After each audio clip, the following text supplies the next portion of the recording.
ഇന്നിപ്പോഴത്തെ ചോറുക്ക് കൂട്ടാൻ കുഞ്ഞമ്മത്തിയാണോ എന്നാൽ എനിക്ക് ചോറ് വേണ്ട എന്ന് പറയുന്ന കുട്ടികളൊക്കെ നമ്മുടെ വീടുകളിലുണ്ടോ?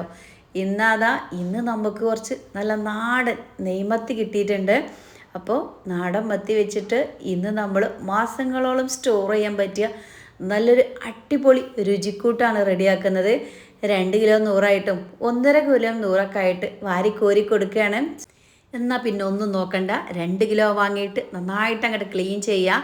അതിനുശേഷം ഞാൻ കുഞ്ഞമ്മത്തി ആട്ടോ എടുത്തിട്ടുള്ളത്. നമുക്കതിൻ്റെ സെൻറ്ററിൽ ഇതുപോലെ ഒന്ന് കട്ട് ചെയ്തിട്ടെടുക്കാം. അതിനുശേഷം ഇച്ചിരി ഉപ്പൊക്കെ നന്നായിട്ട് അങ്ങ് തിരുമിയിട്ട് ഒരു 2-3 പ്രാവശ്യം കഴുകിയിട്ട് സ്റ്റെയിനറിലോട്ട് അങ്ങോട്ട് മാറ്റി വെക്കാം. ഇനി നമ്മൾ കഴുകിയ മത്തി ഒരു ചട്ടിയിലേക്ക് അങ്ങോട്ട് കൊടുത്തിട്ടുണ്ട്. അതിലോട്ടൊരു നുള്ള് മഞ്ഞൾപ്പൊടി, 1.5 ടീസ്പൂൺ മുളക് പൊടി, എരിവുള്ളതാണ് കേട്ടോ, ആവശ്യത്തിനുള്ള ഉപ്പും ചേർത്ത് നന്നായിട്ട് അങ്ങോട്ട് മിക്സ് ചെയ്ത് മാറ്റി വെച്ചോളും.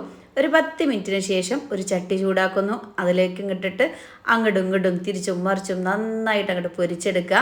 നന്നായിട്ട് തന്നെ ഫ്രൈ ആവണം കേട്ടോ. അപ്പോൾ ഒരു ഇച്ചിരി എണ്ണ എടുത്തോളൂ. ഇതുപോലെ കുണ്ടുള്ള ചട്ടി എടുക്കുകയാണെങ്കിൽ കുറച്ച് എണ്ണ മതിയാകും. നന്നായിട്ട് അങ്ങ് പൊരിച്ച് മുഴുവൻ അങ്ങോട്ട് മാറ്റി വെച്ചിട്ടുണ്ട്. ഇതേ ചട്ടി തന്നെയാണ് ബാക്കി കാര്യങ്ങളൊക്കെ ചെയ്യുന്നത്. അപ്പോൾ അടിയിൽ ഇങ്ങനെ ഊറി നിൽക്കുന്നുണ്ടാവും കറുപ്പ് കളറിൽ, അതൊക്കെ അങ്ങോട്ട് മാറ്റുക. എന്നിട്ട് കുറച്ചുകൂടി എള്ളെണ്ണ അങ്ങോട്ട് ഒഴിച്ചു കൊടുക്കുക. കടുക് അങ്ങോട്ട് പൊട്ടിക്കുക. കുറച്ച് ഇഞ്ചി, അതുപോലെ തന്നെ വെളുത്തുള്ളി, പച്ചമുളക് നന്നായിട്ട് അങ്ങോട്ട് മുരിച്ചെടുത്തോളൂ. ഒപ്പം 1-2 തണ്ട് കറിവേപ്പിൻ്റെ ഇല ഇവയും ഇട്ടിട്ട് നന്നായിട്ട് അങ്ങ് മുരിഞ്ഞ് ഗിരിഗില എന്നൊരു സൗണ്ട് വരും. ആ ഒരു സമയത്തിലോട്ടുള്ള മസാലപ്പൊടികൾ ചേർക്കാം. ഒരു നുള്ള് മഞ്ഞൾപ്പൊടി, ഏകദേശം ഒരു 1/2 ടീസ്പൂണിൻ്റെ അടുത്തുണ്ട് കേട്ടോ. അപ്പോൾ നമ്മളിന്ന് എടുത്തത് 1 കിലോ മത്തിയാണ്. അതിലോട്ട് പിന്നെ നമ്മൾ 1.5 ടീസ്പൂൺ കാശ്മീരി മുളക് പൊടിയും 1 ടീസ്പൂൺ എരിവുള്ള മുളക് പൊടിയും 1 ടേബിൾ സ്പൂൺ ഉലുവ വറുത്ത് പൊടിച്ചത് കൂടി ചേർത്തിട്ട് നന്നായിട്ട് അങ്ങോട്ട് മുരിച്ചെടുത്തോളൂ.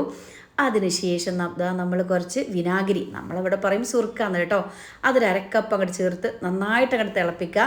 തിളച്ച് വരുന്ന സമയത്ത് നമ്മൾ പൊരിച്ച് മാറ്റി വെച്ചിട്ടുള്ള മത്തിക്കുട്ടന്മാർ അതിലേക്ക് ഇട്ടിട്ട് തിരിച്ചും മറിച്ചും അങ്ങടും ഇങ്ങടും ഇളക്കിയിട്ട് കുറച്ച് സമയം ഒന്ന് അടച്ചു വെക്കുമ്പോഴേക്കും നമ്മൾ അടിപൊളി നല്ല നാടൻ മത്തി അച്ചാർ റെഡിയാണ്. നല്ല ചാറോട് കൂടി വേണമെന്നുണ്ടെങ്കിൽ നല്ല തിളച്ച് വെള്ളം ഒഴിച്ചിട്ട് ഒന്ന് ലൂസാക്കി എടുക്കുക. നമുക്കിങ്ങനെ മതിയെന്ന്, ചോറിന് ഇപ്പം ഒന്നും കൂട്ടാനൊന്നും ഉണ്ടാക്കണ്ടല്ലോ. ഇക്കോലത്തിലൊന്നും ഉണ്ടാക്കി വെച്ചാൽ പിന്നെ എന്തിനാ ചോറിന് മീൻകറിയും മീൻ പൊരിച്ചതും ഒന്നും വേണ്ട. ഇത് മാത്രം മതി മക്കളെ ചോറിൻ്റെ കൂടെ കഴിക്കാനായിട്ട്. എത്ര പ്ലേറ്റ് ചോറ് അറിയാതെ കഴിച്ചു പോവും. അപ്പോൾ ഈ മത്തിയുടെ സീസണാണ്. എല്ലാവരും 2-3 കിലോ വാങ്ങിയിട്ട് ഇതുപോലെയൊക്കെ അച്ചാറിട്ടിട്ട് നല്ല ഡ്രൈ ആയിട്ടുള്ള കുപ്പിയിലൊക്കെ ഇട്ട് വെക്കുകയാണെങ്കിൽ ചോറുന്ന സമയത്ത് ഇതുപോലൊരു ഐറ്റം ഉണ്ടെങ്കിൽ പിന്നെ വേറെ എന്തിനാ, വേറൊരു കൂട്ടാൻ്റെ ആവശ്യം നമുക്കില്ല. ചോറിലങ്ങോട്ട് നല്ല ചൂടുള്ള ചോറിലങ്ങോട്ട് കൂട്ടിക്കുഴച്ചാൽ എൻ്റെ പൊന്നോ ഒന്നും പറയാനില്ല, അടിപൊളിയാണ്.